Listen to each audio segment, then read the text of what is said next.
Umalma si IZ Trasona sa publiko matapos siya makatanggap ng batikos dahil sa naging post ng anak niyang transgender na si Sofia.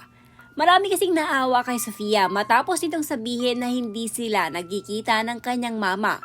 Natatakot daw kasi si Sofia sa magiging reaksyon ng kanyang ina dahil sa ganap na siyang trans woman. Dagdag pa nito, nalulungkot daw siya dahil hindi na niya nakakasama sa reunion ang mga kamag-anak niya sa mother side. Dahil sa tuwing nakikita umano siya ay pinagkakaisahan siya. Sa lahat ng nag-message sa akin, no, di na po kami nagkita ni Mama.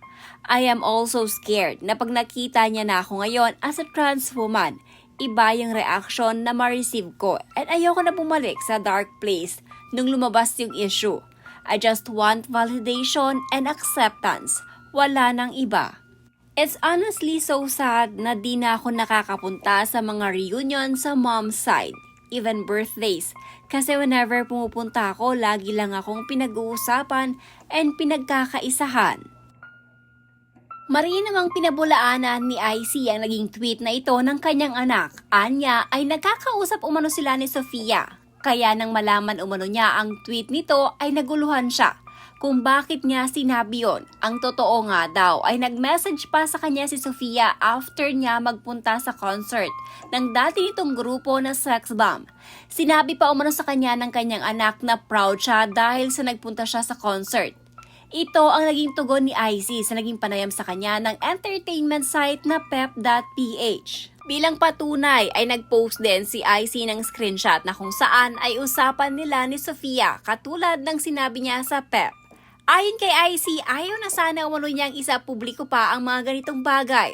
Ngunit dahil sa marami na umano siyang nababasang komento na hindi maganda kaugnay sa issue nila ng kanyang anak na wala naman alam sa totoong nangyayari sa pagitan nila ni Sofia.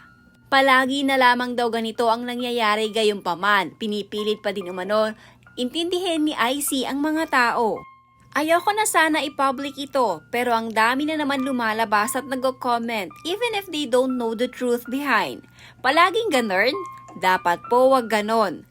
Pero pipilitin ko pa din intindihin ang mga people. Here is the last convo of my son and I. God bless po.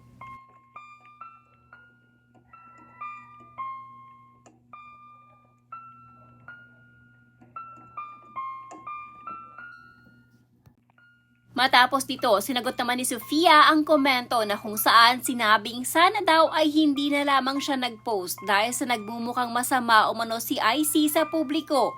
Kahit ano pa daw ang tampuhan na meron silang mag-ina ay nanay pa din umano ito ni Sofia. Sana hindi mo na lang pinost, magbumukhang masama ang mama mo sa mga matang mapanghusga. Mama mo pa din siya, tanggap ka man o hindi. Dear, don't misinterpret the tweet. Ang sinabi ko is di na kami nagkikita and pag nakita niya ako na channel na, natatakot ako na baka iba yung reception na ma-receive ko. But it doesn't mean na di ako nagtatry mag-reach out.